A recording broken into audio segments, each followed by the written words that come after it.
చాలా రోజులకి నన్ను వెతుక్కుంటూ ఈ జున్ను పాలు మా ఇంటికి వచ్చాయి.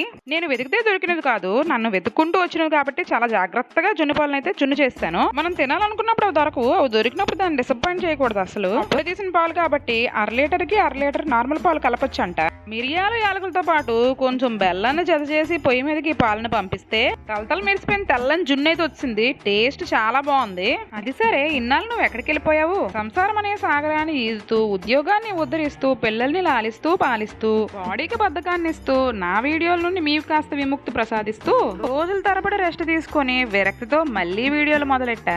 అవునా? మరి ఇది ఎన్ని రోజులు కొనసాగుతుంది? సాగుతుంది, సాగినన్నాళ్ళు సాగుతుంది, మళ్ళీ ఆగిన ఆపదు. రెస్ట్ తీసుకుంటది అన్నమాట, గానీ రెస్ట్ ఇన్ పీస్ అయిపోద్దు. గుర్తుంచుకోండి.